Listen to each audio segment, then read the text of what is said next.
All right, Supervisor Barger, right next to the mayor here.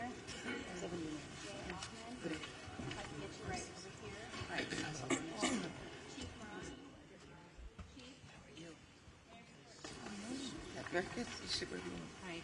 There's no sit right into.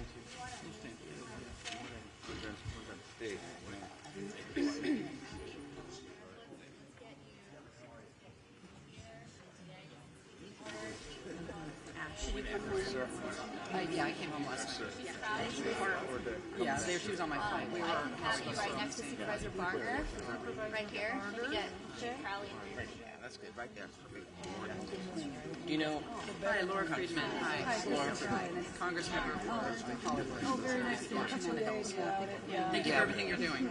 Yeah, thank God we dodged that one last night. Yeah, it's been. We got to be proud of that work for sure. Oh, incredible. The work is incredible. And, I live in Glendale, and we got an amazing fire department. So. I'm Doug Stewart. I'm Mayor of Melbourne. How you doing?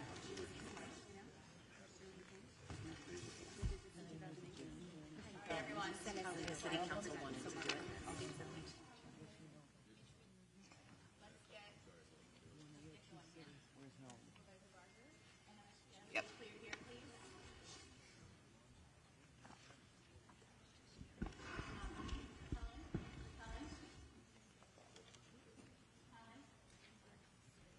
Yep. Good morning.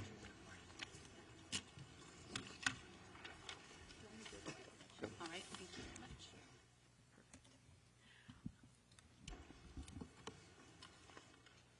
Thank you. We're good. All right, thank you and good morning. Welcome to today's One Voice press conference for the wildfires and the windstorms that are impacting LA County. We welcome you. Run of show for today. We have speakers. There's a speakers list. Please help yourselves to one of those. After that, we will segue to question and answer with members of the press. Allow me to introduce to you our first speaker, Los Angeles County Chair of the Board of Supervisors, Catherine Barger. Thank you, Helen. Thank you for joining us here today. Earlier this week, the Los Angeles County Board of Supervisors declared today, January 9th, a day of mourning in solidarity with the federal government's in honor of the passing of former President James Earl Carter. Ironically, today is turned into a day of mourning for more reasons than the one as we mourn the loss of lives and property across our county. While we are still facing significant threats, I am hopeful that the tide is turning. Thank you, Chief Maroney. Thank you, Chief Crowley. Yesterday afternoon, as the winds died down, we saw the return of aerial drops and aerial firefighting, a truly, truly welcome sight. First and foremost, I want to assure our residents in Los Angeles County that the City of LA and the county are working hard and working hand in hand to bring every resource available to the table. Last night, the county opened the Pomona Fairplex as an additional shelter for those evacuating and those who have suffered losses. The Fairplex will also continue to take in large animals that are in need of a home. The county is working to harness and utilize the incredible outpouring of generosity from individuals, nonprofits, and companies that want to help. We have heard that many companies like Airbnb, Uber, and Lyft are offering free or subsidized services for those impacted by the fires in Los Angeles County. The county will be sharing all of these resources through our recovery.lacounty.gov website. In addition, the state has activated CAL FIRE Management Team 3 and assigned them to the Eaton Canyon incident. They will be joining Federal Management Team 5 in their ongoing efforts, we hope as early as tomorrow. CAL FIRE Team 3 will be tasked with overseeing victim search operations and damage inspections to facilitate debris removal operations and setting up disaster recovery assistance centers. This will allow Federal Management Team 5 to focus on firefighting operations and the active front. As Supervisor Horvath mentioned yesterday, wildfires do not care about jurisdictional boundaries. Between the city, and the county, we are managing the various resources that are coming online with the increasing demands on our first responders. I saw this firsthand driving through the streets of Altadena yesterday. Driving up Lake Avenue, the devastation could not be missed. The number of homes, businesses, and buildings that were on the fire dwarfed in any sense of available resources. Altadena is a very unique and special part of the 5th District. It is a community that embodies the spirit of a big, small town, a community full of rich culture, history, and one that passionately supports the small businesses that drive its economy in the community. It is also one of the only communities in Los Angeles County that manages the urban wildland interface. Altadena is a resilient community. They have seen some significant battles before, but the scale of the impact today is larger than anything that I have seen in my career. The loss of historic resources at Eaton Canyon Nature Center, Farnsworth Park, and the Altadena Golf Course cannot be measured. I saw fire engines and companies from El Dorado County and other parts of California joining Los Angeles County Fire in an effort to protect life and property. In the midst of the emergency, we've all seen individuals who are targeting vulnerable communities by burglarizing and looting homes. This is simply unacceptable. You will be hearing from our DA, Hochman, shortly regarding his efforts to hold these individuals accountable, and I promise you, you will be held accountable. Shame on those who are preying on our residents during this time of crisis. The emergency order will be strictly enforced by the Sheriff's Department, who are proactively patrolling to protect these communities from looting and any criminal activity. They have made 20 arrests of individuals who will be held accountable for the actions that they've taken. I want to thank President Joe Biden and Governor Gavin Newsom for pledging to bring federal and state resources to help Los Angeles County in our moment of need. President Biden's disaster declaration includes the promise of public assistance and individual assistance. We will begin the process of rebuilding. We will have critical resources available to ensure the residents of our communities are not fighting these battles alone. I intend to bring in a motion with Supervisor Horvath as my co-chair or co-author to ratify the county's emergency proclamation at the next Board of Supervisors meeting. Make no mistake, this board and this county will continue to do everything in our power to ensure the safety of our residents as we look forward to the path of recovery. With that, I would like to introduce Supervisor Lindsay Horvath. With the mayor. That's announced the elected officials. Okay, so who are we going to? Mayor Bass. I'd like to introduce LA City Mayor Bass. Thank you, Supervisor. One voice, that is the way we speak, and that is the way we stand here united.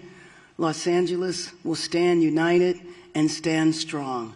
So first of all, my thoughts are with the thousands of Angelenos who are impacted by this emergency, as more Angelenos were forced to make the terrifying decision to evacuate.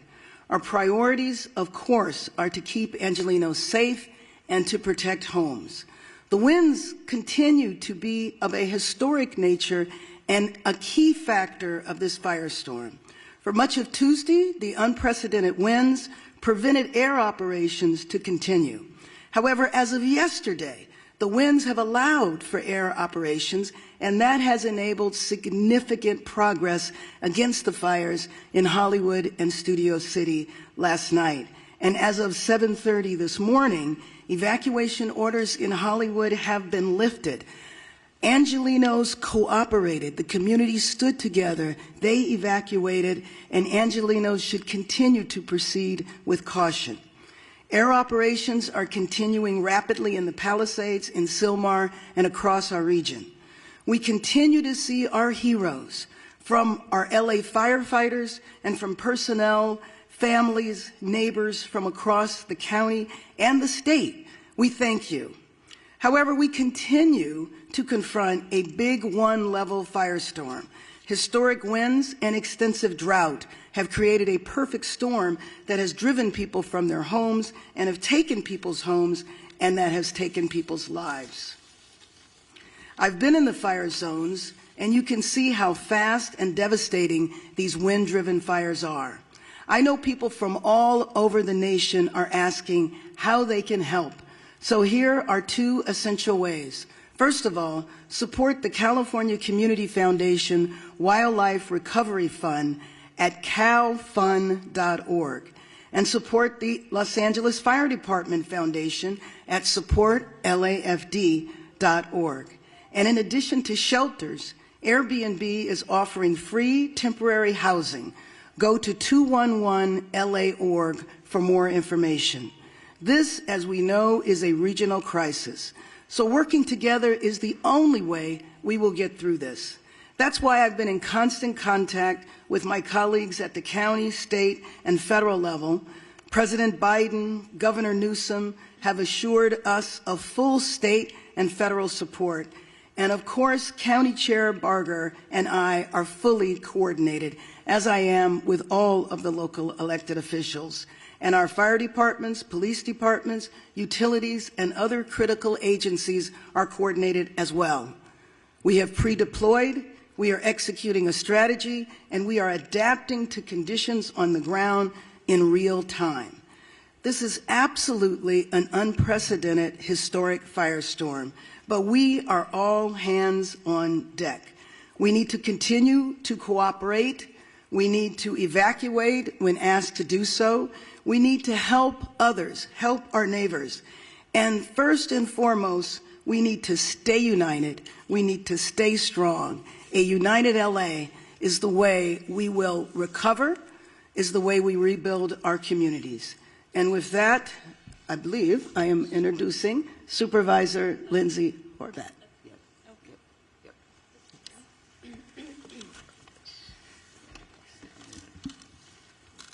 Good morning. The strength and resilience of Los Angeles County is more than anything we are seeing on the ground. I know this because of the relentless fight that our first responders, our firefighters, our law enforcement officials are putting forward, giving it everything they've got to take on each of these fires throughout the region. That being said, this is testing even the strongest among us.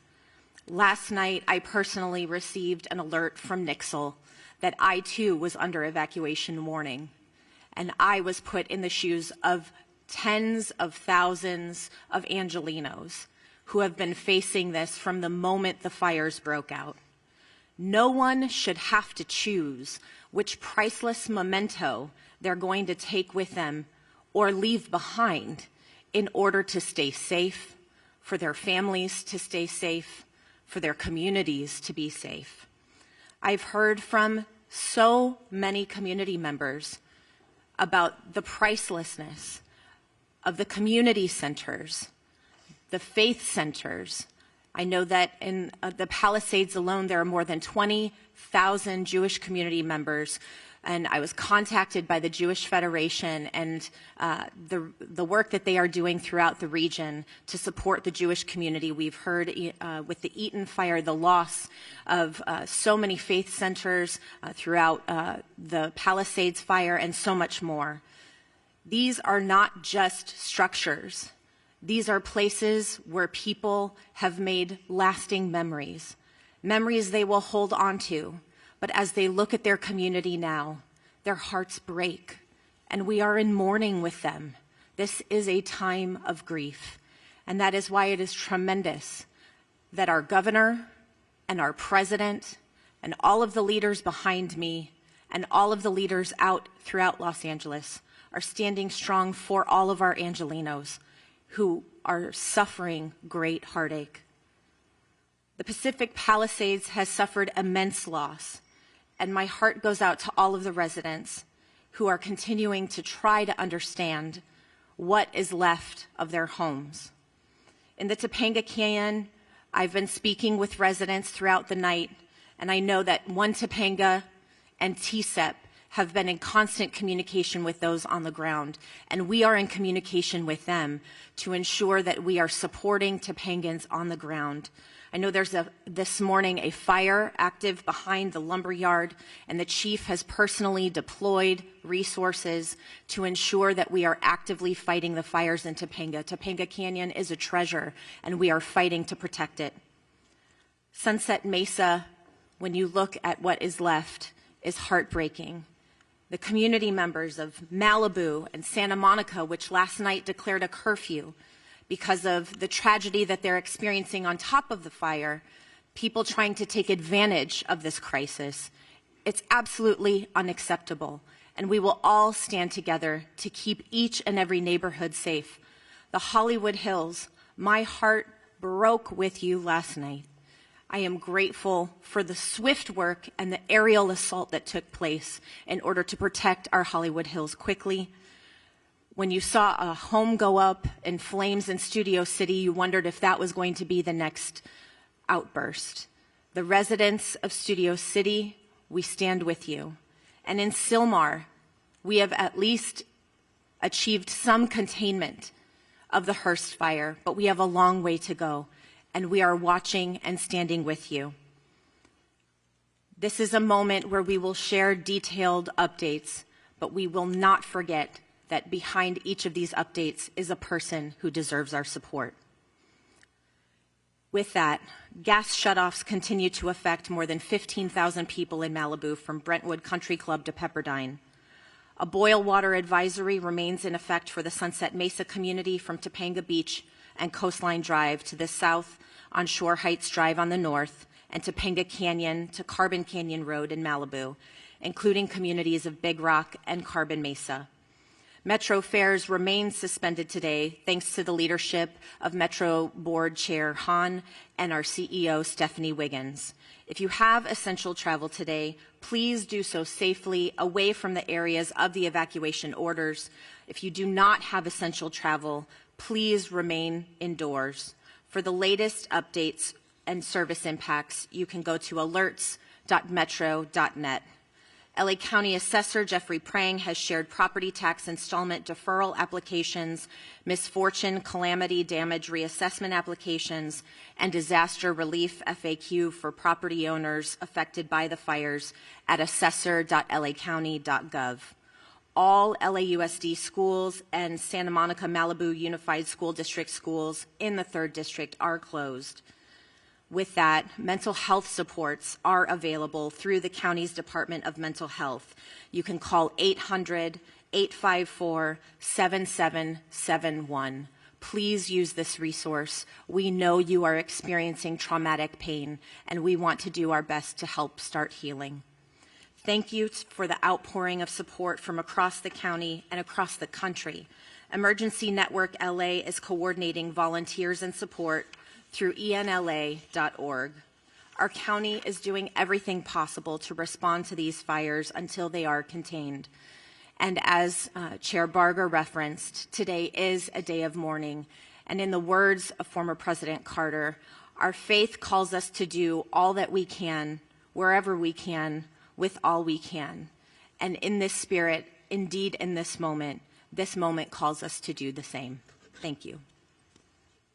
Next, I'd like to welcome LA County Fire Chief Anthony Maroney. So good morning. Thank you, Supervisor Horvath. I will be providing an Eaton Fire update in addition to a Region 1 update. The Eaton Fire remains estimated to be 10,600 acres, and growth has been significantly stopped. And we have 0% containment. We have over 879 firefighting personnel assigned, and mutual aid resources continue to arrive to assist with this firefight. From this point forward, incident fatality information and reporting will be the responsibility of the Los Angeles County Sheriff's Department. We have several reported injuries and over 1,000 structures damaged and destroyed. The cause of the fire remains unknown, and it continues to be under active investigation. As I stated yesterday, as soon as a cause is determined, we will advise the media. The Lydia fire that started yesterday in Acton has been 40% contained, and forward progress has been stopped. It is limited to 348 acres. The number of resources assigned to this fire siege event has increased significantly, and we have a much better posture than we did on Tuesday and Wednesday. Out-of-state resources continue to arrive in Los Angeles County and City, and we are appreciative to our fire partners from throughout the Western United States for providing assistance to Los Angeles County in our time of need. Regarding the current red flag warning, the National Weather Service predicts the warning will remain in effect for Los Angeles County and the majority of Ventura County through Friday. I would like to also acknowledge the presence of Dr. Lori Moore Merrill from the U.S. Fire Administration, who flew out with her team from Washington, D.C. last night to be with Fire Chief Crowley and I so they could witness firsthand the challenges and the devastation that have resulted. Lastly, I want to acknowledge the tireless efforts of my LA County Fire Department personnel, both on the front lines and those behind the scenes, who continuously place themselves in harm's way to protect residents and property in our great county of Los Angeles. Thank you for always being there, and continue to be safe as they take care of themselves, those around them, and the people we serve and protect. Thank you, and I'd now like to invite up Fire Chief Kristen Crowley of the Los Angeles Fire Department.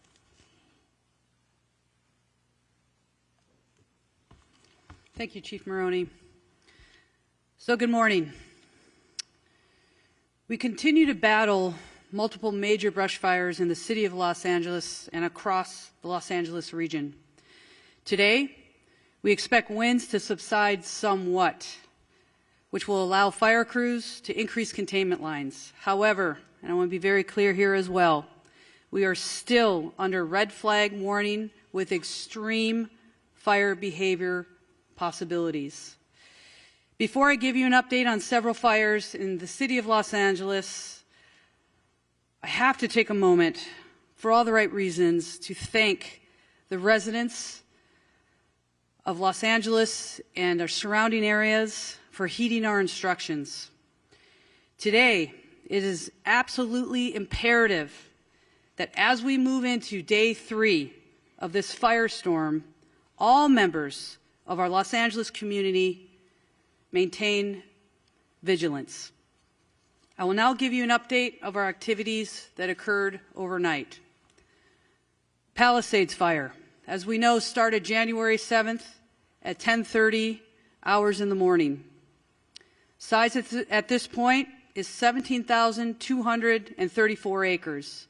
We are in unified command, LAFD, CAL FIRE, LA County Fire, LAPD, and LA Sheriffs. 0% containment.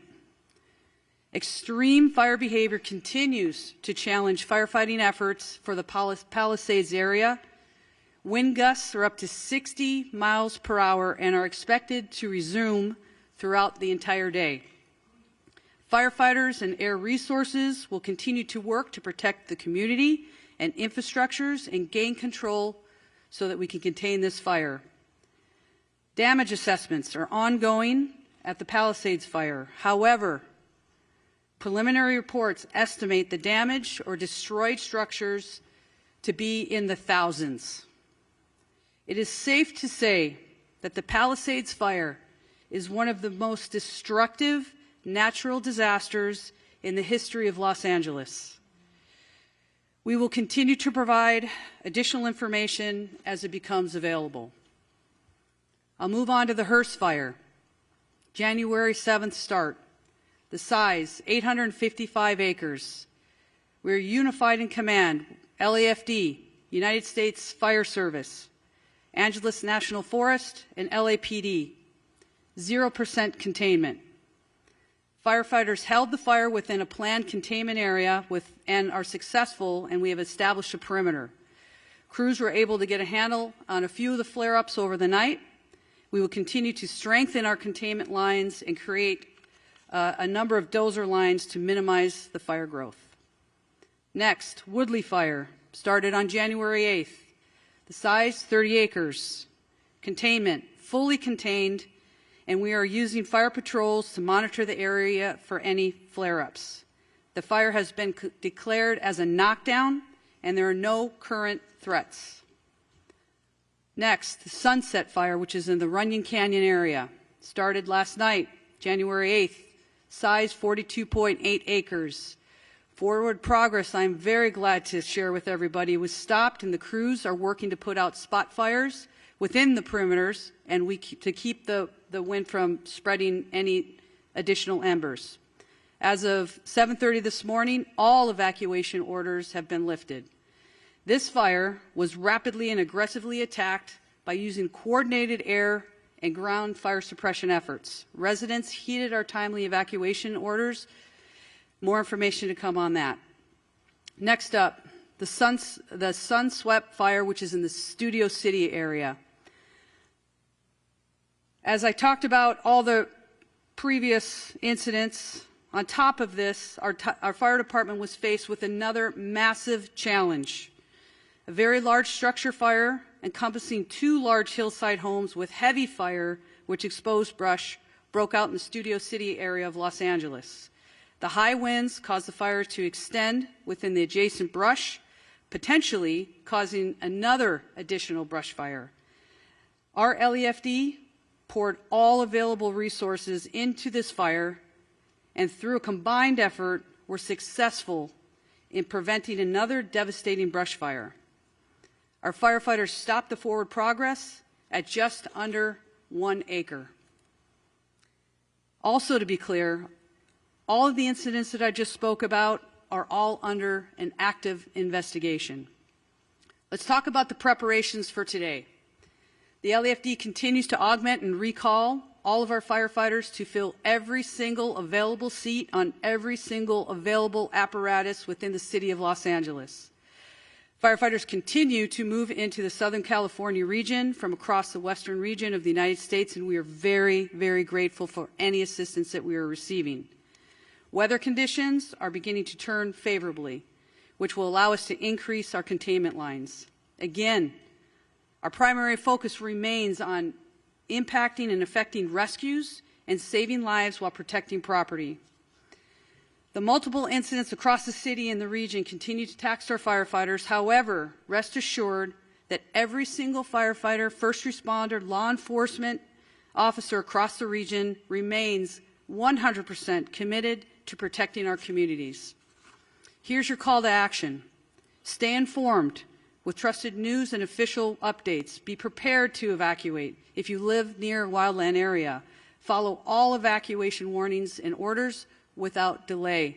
We also ask the public to stay off the roadways and away from any impacted areas, which we want to make sure there's zero room for any other issues when it comes to delays for our firefighters, first responders to get to where we need to go.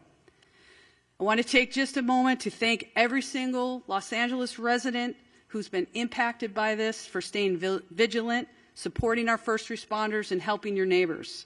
Thank you to Mayor Bass, our city leadership, everybody that is here. As you can see, we stand with every single community member, business, anybody that's been negatively impacted by all of these incidents. We stand with you. We're going to remain strong with you as well. And I tell you, we're throwing everything at this that we possibly can, and we're going to move through this and continue to support one another. With that, I will go ahead and introduce our next speaker, which is Sheriff Luna. Sir? Good morning, Robert Luna, Sheriff of Los Angeles County. Currently, we have well over 400 sheriff's personnel that are still actively deployed to the fires, in addition to our normal staffing for patrol-related functions throughout the County of Los Angeles. Deputies continue to assist our residents with evacuations. They are performing a lot of humanitarian missions. So many stories to share, don't have time right now. Providing food and blankets to people, rescuing people who, unfortunately, did not evacuate when they were asked to. So you've heard it over and over up here. A lot of the stories of heroic actions by our deputy sheriffs, police officers, or firefighters, a lot of them are taking place from people who did not choose to evacuate, putting their own lives at risk. So please, if you're asked to evacuate, because it's not only your life you're putting in danger. We continue to conduct roving patrols, manning hard road closures, providing security in evacuation areas to prevent anyone who may be tempted to engage in criminal behavior like looting. It was mentioned earlier before by the supervisor, and I'm going to make this crystal clear to everybody out there. Over last night and this morning, we are up to 20 individuals who chose to go into our areas and deprive these poor people who have been through so much of their property. Absolutely unacceptable. And I'm going to give direction to our department members. As you know, when we have an evacuation order by law, if you remain in that area, you are guilty of a misdemeanor. If you commit certain crimes, it could jump up to a felony. I'm going to be asking our employees to start enforcing that. That is very different than a curfew. Why? Because it's 24/7. I don't have to wait for the sun to go down or the sun to come up. If you are in one of these areas and you do not belong there, you are going to be subject to arrest. I hope that is as clear as I can make it, because our first choice isn't to do enforcement. It's not to make arrests. It's to help people. But if people choose to commit crimes, they're going to be held accountable. And the DA, who is standing next to me, will clarify even that a little bit further. This continues to be a fluid and evolving crisis, and the numbers that we release throughout this incident are going to fluctuate. So anything we say is subject to change. We're getting information from our boots on the ground. It's very chaotic out there because it's still so fluid. So forgive us if we give a number and then we have to modify those numbers. I talked about the 20 arrests that have been made so far. Unfortunately, I do expect that to go up. We're not going to tolerate that kind of activity. We have substantially increased our deployment of deputies at the fixed traffic post and are trying to limit and clear out any unauthorized vehicles or people in these areas. I do want to talk as we are summoning more resources. I have been in contact with the chief of the Office of Emergency Services for the state of California. Obviously, that's done at the direction of Governor Newsom. From the get-go of this, he has offered any and all resources to us in law enforcement, and they're doing the same for fire, but I'll specifically talk about policing. The California National Guard is on standby at our direction, specifically my direction, and we, along with my partner Jim McDonald at the LAPD, are currently in discussions if we are going to need them or how we would deploy them as the hours go on. So stand by for that information as the hours tick on. Chief Maroney mentioned this regarding any death toll information. Yes, we had preliminary numbers yesterday. I got to be honest with you, as I reviewed some of those last night and this morning, I was not satisfied with some of the information that we're getting. And it's not the fault of our people. The people that are working under very difficult conditions are doing their best to do what they need to do. At one point, we'll be able to do a more thorough search of these impacted areas. Some of them look like a bomb was dropped in them, where we will be able to bring in canines and other things to help us hopefully not discover too many fatalities. That's our prayer. But this is a crisis, and we don't know what to expect, but we're ready for everything. So all information, at least on the county side of the of this equation. We're working with our coroner's office. We'll figure out those numbers. So be patient with us when you ask us about death toll numbers. Right now, frankly, we don't know yet. We eventually will.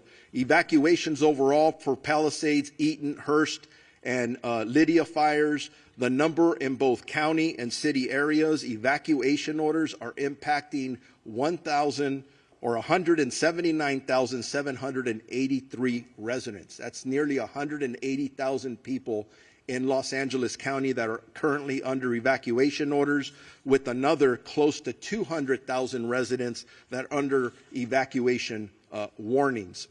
I cannot emphasize enough that I urge residents that are asked to evacuate to follow our warnings. I gave some examples earlier. I'm going out through my staff, hey, give me some stories where our deputies are just constantly putting their life on the line, and in every example I'm given is as a result of somebody who chose not to evacuate. I don't want to tell those stories anymore. I don't want to give stories of our first responders being injured, specifically our communities being injured. Please, if you're told to evacuate, evacuate. Two of our sheriff substations are out of power, running on generators. That's both our Altadena and Crescentia Valley stations. They're right in the thick of things. They're engaged in all of the work that I've described. The issues of mutual aid. Will consistently evaluate and reevaluate the needs for more law enforcement personnel. But I can tell you I'm getting calls from all over this region, from other sheriffs and police chiefs. Everybody wants to help. And that's awesome. That's part of our profession. Very proud to be part of it. The last thing I'll say is, for any specific information regarding evacuation orders or warnings or any road closures, and there's a lot of them, please go to lacounty.gov/emergency. Thank you very much. And with that, I am going to introduce the Chief of the Los Angeles Police Department, Jim McDonald.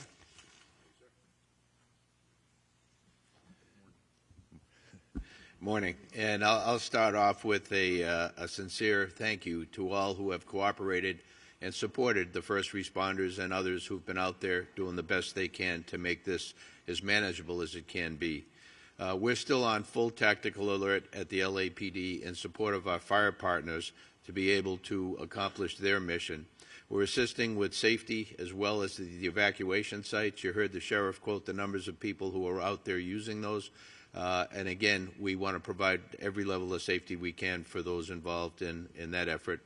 We've been joined by our Port Police and Los Angeles World Airport Police partners as part of the city family in doing the jobs that we're doing as we move forward today. But I want to thank our team.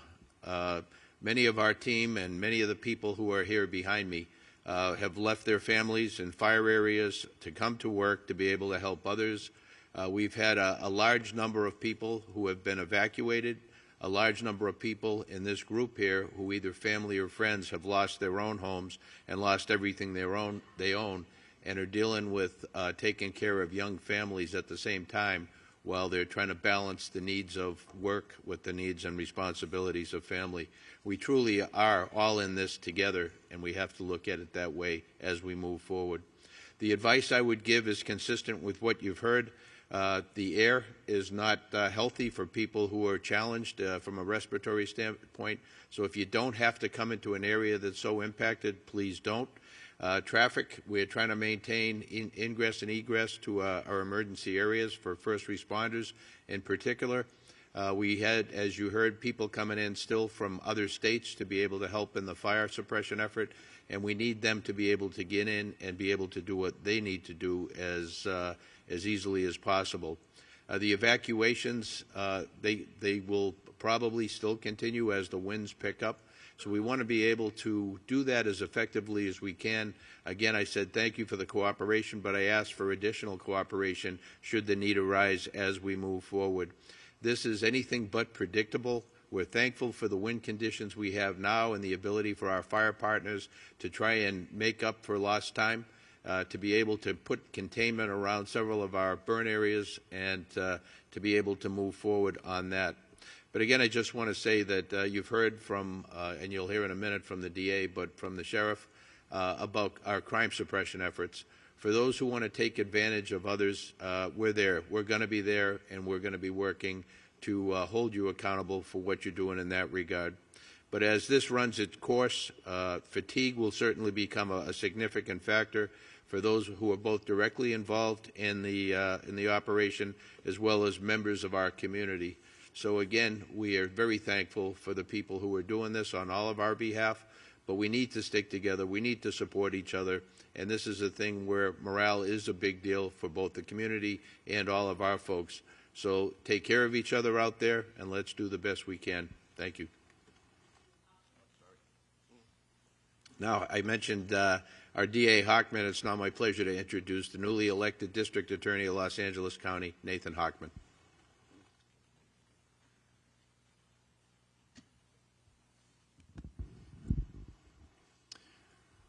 Yesterday, I bore witness by walking and driving through Pacific Palisades.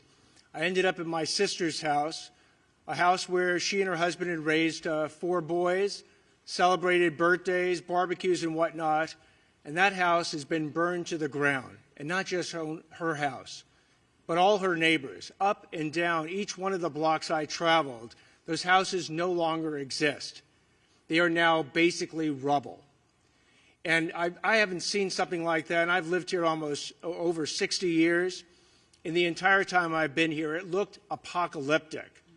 Not since the 1990s, when Los Angeles was hit with the fires, the flood, the earthquake, and the riots, have I seen such disaster occur here in our city.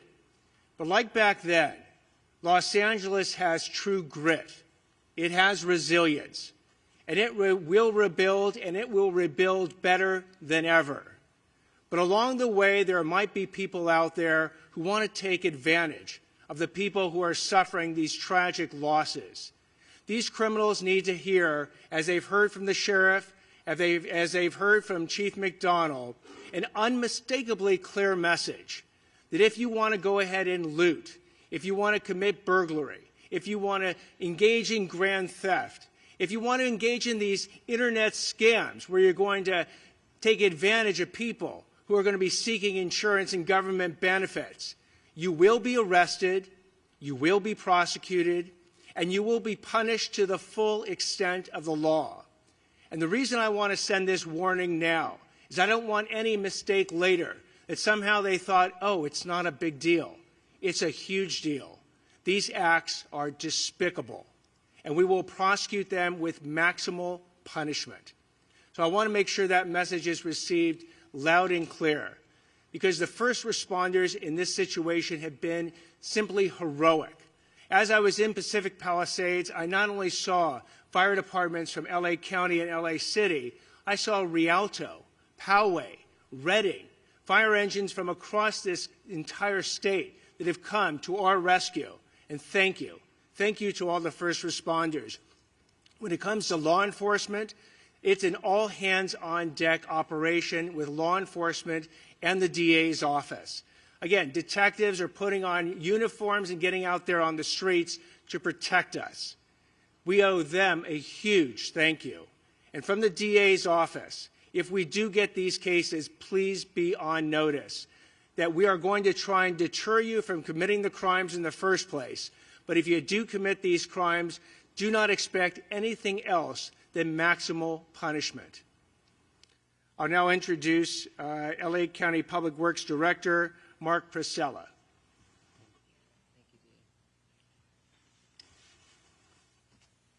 Good morning. As was stated, my name is Mark Pistrella. I'm the Director of the Los Angeles County Public Works Agency. First I want to say my heart, of course, goes out to everyone affected by the devastating event. I personally toured many of the areas yesterday and met with residents, and as everyone here has described, it's an absolute tragedy, including the life safety support system, our infrastructure that has been destroyed that supports life in these communities. I know from personal experience that fielding a loss from a wildfire, and I have tremendous respect for our firefighters and other first responders, our police force, the Sheriff's Department for the work they are currently doing. In fact, our current mission, which has been going 24/7 for 3 days now, is to support our fire department and our Sheriff's Department and the local PDs in their efforts to save lives. That is our number one mission right now and what we are currently continuing to do, unfortunately, as this event is still active. We are also focusing on the inevitable recovery and repopulation of the areas that we will build back and build back strong. The current focus is on utility restoration, and I know many people are already asking about that. Your sewer, water, your power system, and the transportation system have all been significantly damaged. The heat of this system, the wind that blew also knocked down thousands of trees into the roadway. So what we have is a tremendous amount of debris throughout the communities that have had experienced this fire. This debris has been moved enough to let our firefighters and our sheriff and PD into the area to do their work, but it's going to need to be processed and moved safely out of the area, and we are working on a coordinated effort across LA County to do debris removal, the debris removal that it will be necessary to restore the community back to its former way of life. The debris can be hazardous. The debris that is on the private property is considered hazardous and may be toxic. And so I want to warn everybody now that is either there who has remained behind or who is visiting the areas, as was mentioned earlier, it is not safe. It is not safe to touch the debris. It is not safe to remove the debris yourselves. There is a process for that, and we will be mobilizing with the City of Los Angeles to provide a health review of every property and make sure that when we move that debris that it's done in a way that's safe and safe for you and for the other residents who remain behind in the area. We are also working on water supply system. The water supply system currently is still supplying fire suppression. Last night we got to see the wonderful use of our reservoirs, the city's reservoirs and our reservoirs, to take water from the reservoirs and actually use firefighting event aerial attacks to the system. You saw what a difference that made in the firefight last night, and those reservoirs are full and continue to be ready and at the disposal of our firefighting friends. The municipal water system continues to suffer poor water quality due to the introduction of ash and debris into our reservoirs and into our filtration systems. So there are specific areas that we are asking for water to be boiled. I would just say with all caution, anyone who's remained behind, if there is any residence in your area that is burned to the ground and you are still there, you should just go ahead and boil water. We will be actively coming to communities in the next day, within this day or next day, delivering water, domestic water to people who remain in the fire zone area. LA County will be coordinating that effort, not only for the District 29, but also we'll be working with the City of LA to deliver water to residents who've remained behind or who again have partial damage and are maybe staying in their homes. I want to again just mention that a firefight with multiple fire hydrants drawing water from municipal water systems for several hours is just not sustainable. That's why the air support is so important. Our residents in the Sunset Mesa, Topanga Beach area, Coastline Drive on the south to Shore Heights Drive on the north are up in the area. This is a partial damaged area or a threatened area. The Topanga Canyon Road to Carbon Canyon Road Mesa as well is another area that's threatened. So all what I just talked about applies to you residents who are there. Now what can we do? What can the public do? What you should be doing as we sort of still active fire. I will reiterate that it's extremely important to listen to the sheriff and to PD when you are asked to evacuate immediately. Do not hesitate. Do not wait. Your life is not worth it. The systems that you're leaving behind, they are going to be impacted and they cannot be restarted easily. So I know a lot of people are talking about, starting up. If you're thinking about creating your own water and sewer and power system at your home, I want you to be very careful about that. That is not something that a licensed contractor should be doing or our utility folks. Please don't do that. As I said yesterday, if you're leaving your home, I want to make sure that you lock that home, that you close that home up tight, and that you leave access for firefighters by not closing gates or creating a situation where they can't get to your home to fight off fire. The road system is impacted heavily throughout LA County, including city and county areas. There are multiple, in fact, hundreds of stop signals that are currently flashing red. I want to remind everybody that you treat that as a stop sign and you stop for that flashing. And if you come to a barricade, you need to turn around because those streets are closed for the purpose of recovery and not for looky-loos. Please do not argue with the sheriffs that are there or the PD. If the road is closed, there's a good reason for it. It's because it's not safe for you to be in that area. And that safety includes the debris that I was talking about. Trees down, potholes, road systems destroyed. There could be breaks in the roadway that could cause major damage to your vehicle. So I'm asking that you comply with all road closures until further notice. We are available as a 24/7 agency. You can reach our department at 1-800-675-HELP. We do need every citizen. There's something else you can do. If you see something, please tell us about it. Whether it's a gas leak, whether it's a utility line down, if it's a signal that's not malfunctioning, if it's a sewer system leak, any of those things that keep our life safety system going, we need to know about them so we can catalog them and get to them. Please know, and I do need to mention, that all of the utility workers, not just my folks at LA County Public Works, but the folks at the City of Los Angeles, the folks at the Southern California Edison, the gas company, we are all coordinating with each other to restore your systems.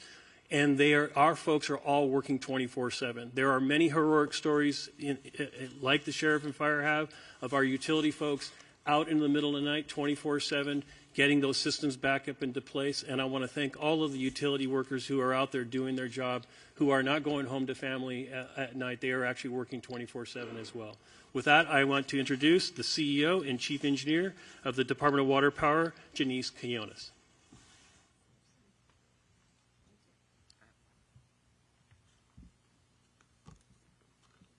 Good morning. I am Janice Quinones, CEO and Chief Engineer of LADWP. LADWP crews continue to work around the clock to restore power and support firefighting efforts.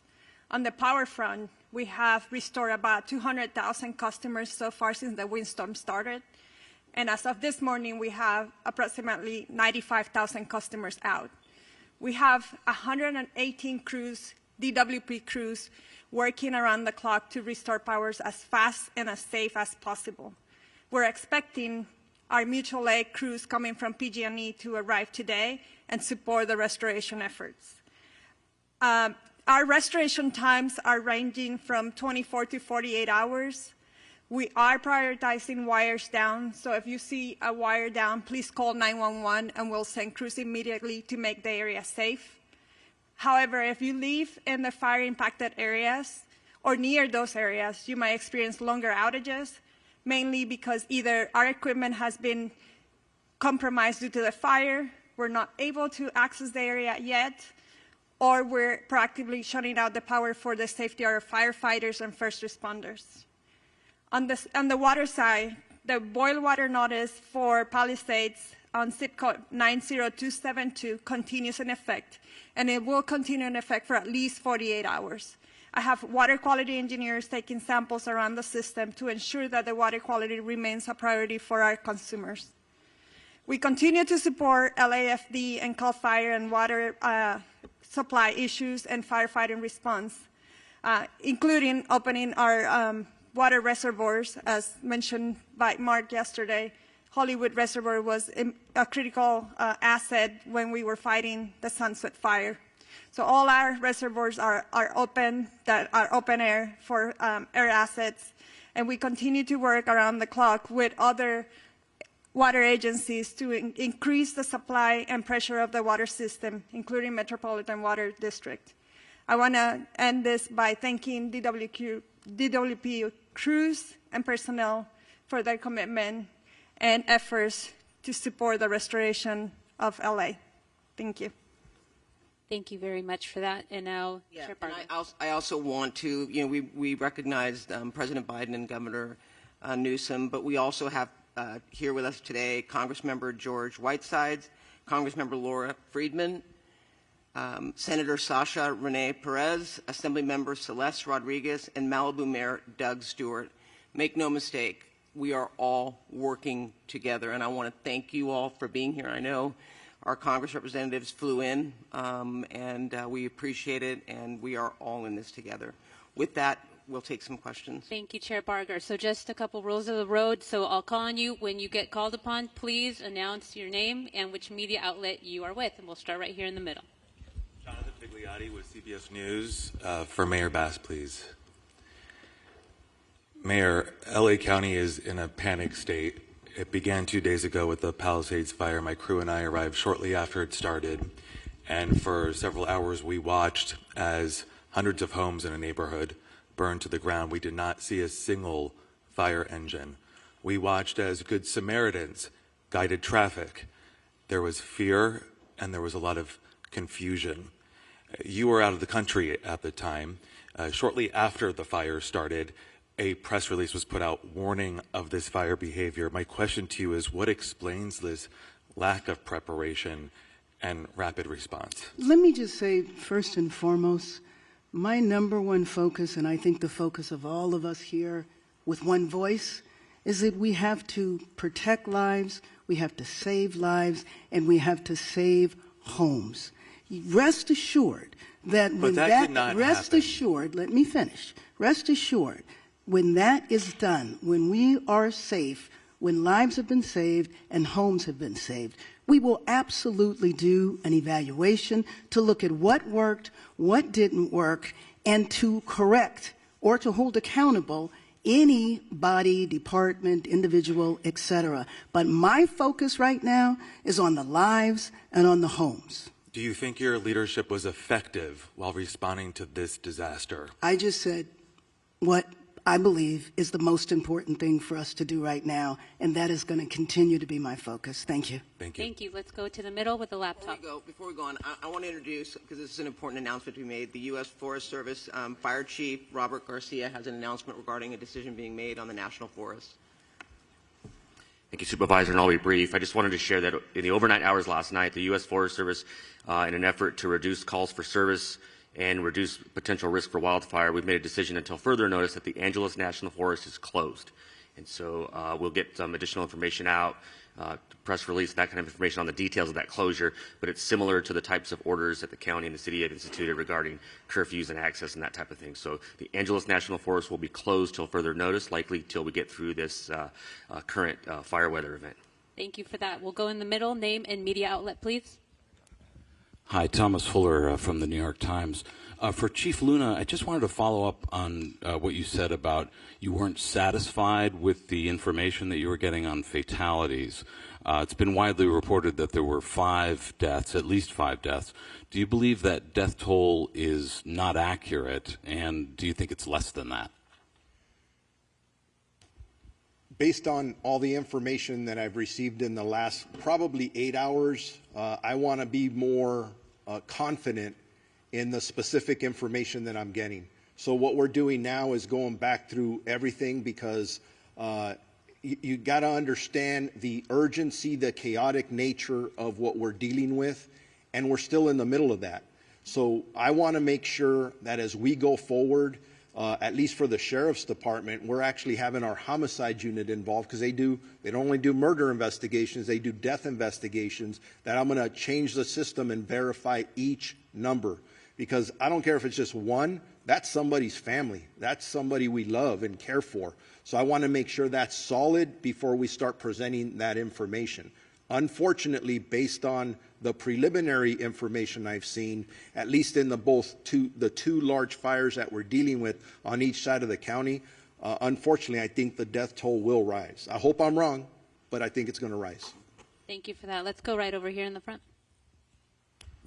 Yeah, Josh Haskell, ABC 7 Eyewitness News. Mayor Bass, I've been on the fire lines the last 2 days. I've never seen firefighters this desperate. At fire hydrants, water not coming out, the pressure so low, the number one tool that they use to fight these fires, not there. How frustrated are you about that? And also, I'm getting texts right now from the Palisades Highlands community. We're almost 48 hours after this fire started. There's not resources up there. The hydrants aren't working. Where's the National Guard? Where are miles and miles of water tenders? How are we addressing this?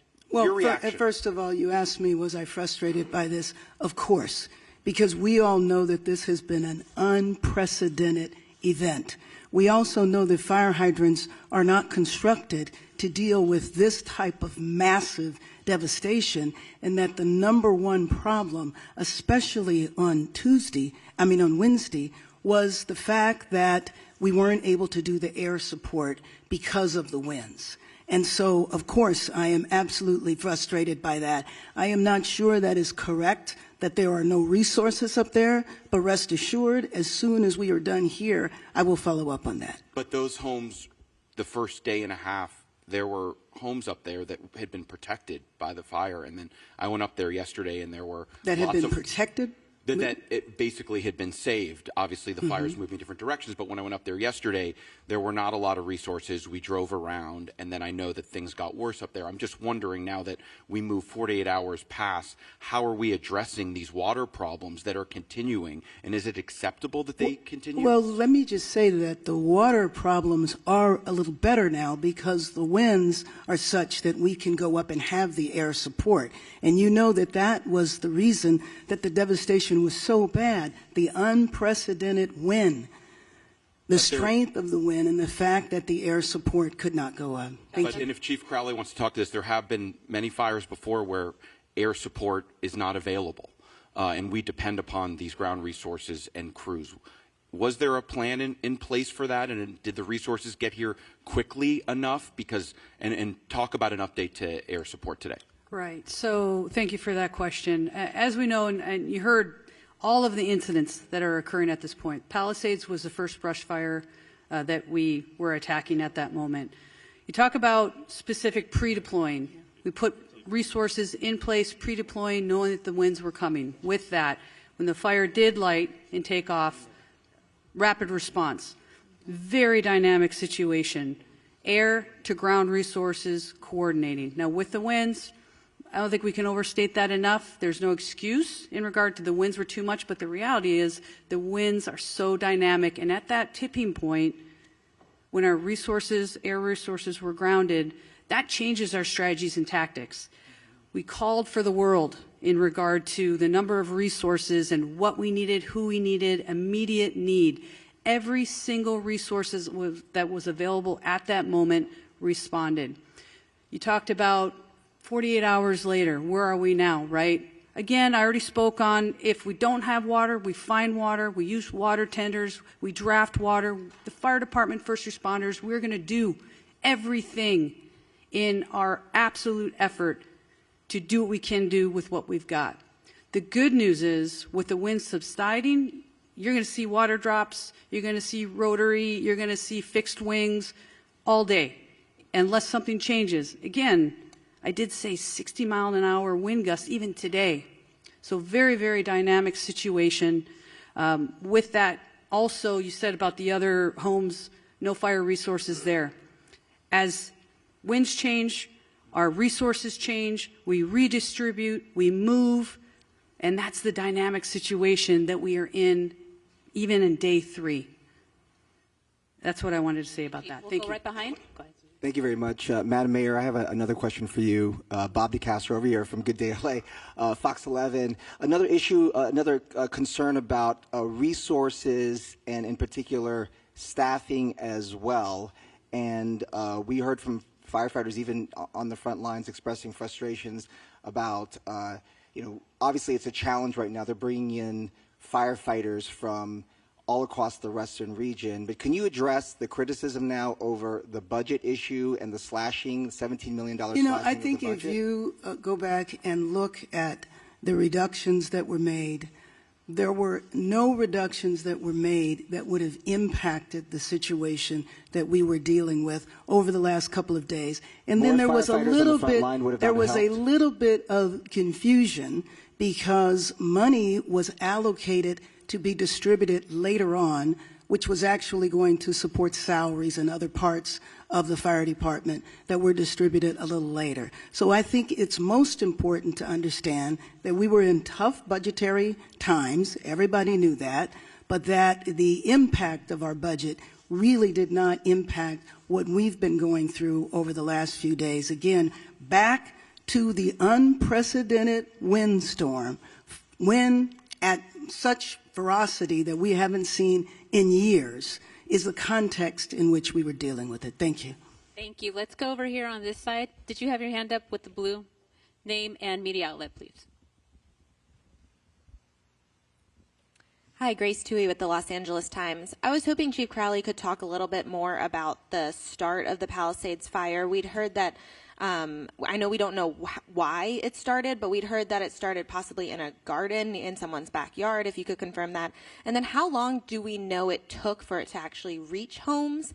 And I know you said that resources were pre-deployed, but do we know were there actually fire crews in the Palisades when it did start? Right. So I'll start with your second question, and we'll go back. I'll start with your first one. As for where the start of the fire was in the Palisades fire, again, currently under active investigation. We have our arson investigators that are out right now as we speak, and they are actively investigating. As soon as we have information, we will share that with all of you. I know there's obviously, for the right reasons, a lot of interest in that. So with that, we'll circle back. When we come to pre-deployment, yes, we had our local fire stations that are assigned, Fire Station 69, Fire Station 23 in the Palisades area. They were fully staffed. Also pre-deployment in those areas, and we can also share the exact locations of where they were, how much we bolstered in regard to resources in the Palisades area. And also, mind you, we pre-deploy in the very high fire hazard severity zones, knowing that those are the communities most at risk during a wind event. So not only did we pre-deploy in the Palisades area, but also in other critical areas within the city. I don't know exactly, but we certainly can get that to you. Thank you. Hi, Dakota Smith with the LA Times. I have a two-part question again for the two fire chiefs. First off, have drones, unauthorized drones, been a problem, and have they hurt firefighting efforts? Secondly, in terms of the LAFD hydrants, was there any scaling back of the inspection of those hydrants in the last year and did that affect the firefighting effort, to Chief Crowley? Sure. So as for your first question with the drones, I don't have any information on that, so I can't share anything with you on that. In regard to the hydrants, historically, January is our hydrant testing phase. What I can tell you is we work closely with the Department of Water and Power. Those hydrants themselves are DWP's hydrants. They're to service the fire department. We partner with DWP in regard to that testing. Now, the very dynamic situation of where we are currently with the wildland season, if you may, there was a decision to postpone. We did not, in regard to the January start date, we have all year to test them. And also, mind you, our local fire stations are every single day going up and down the streets and looking at our hydrants. If there's any damage to hydrants, we report those as well. We were just kicking off that time frame of the beginning of the year when we normally would. What we did was postpone that until, because of the call volume that we're dealing with, and we're working closely with DWP at that point. I don't think it negatively impacted our abilities in this specific area. Thank you. Thank you. And the third row there? David Zonizer with the Los Angeles Times. I have a two-part budget question. My first part is, can you talk about the reserve fund? Last year, there was a lot of concern that the reserve fund had fallen below 4% and was heading toward that 2.75 number that I think makes it difficult for the city to authorize spending. Do you know how low it has gotten at this point and how quickly you're burning through the reserve? Do you want to go with your second question too? Sure. The second question is, do you have any concern about blowing through the reserve before the state and federal money will arrive?